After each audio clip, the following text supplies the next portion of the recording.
Party తరఫున కృతజ్ఞత తెలియజేసుకుంటున్నాం. అదే క్రమంలోనే 2014లో జనసేన పార్టీ స్థాపించి ఆయన ఎన్నో ఒడిదుడుకులు ఎదుర్కొని దశాబ్ద కాలం ఎంతో శ్రమకు వచ్చినటువంటి నాయకుడు పవన్ కళ్యాణ్ గారు 2019లో అతను పోటీ చేసిన 2 స్థానాల్లో కూడా ఓడిపోయి కూడా అతను ఏమాత్రం అన్ని తగ్గకుండా నేటికి పోరాడినటువంటి వ్యక్తి పవన్ కళ్యాణ్ గారు.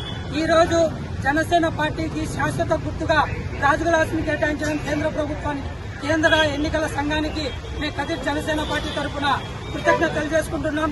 రాబోయే ఈ సార్వత్రిక ఎన్నికల్లో కాకుండా రాబోయే సార్వత్రిక ఎన్నికల్లో కూడా జనసేన పార్టీ గాజు గ్లాసు గుర్తు ప్రజల్లో ఒక ప్రపంచనాన్ని సృష్టించే విధంగా ఉంటుందని మేము కదిరి జనసేన పార్టీ తరఫున తెలియజేసుకుంటూ జై జనసేన, పవన్ కళ్యాణ్ గారి నాయకత్వం వర్ధిల్లాలి.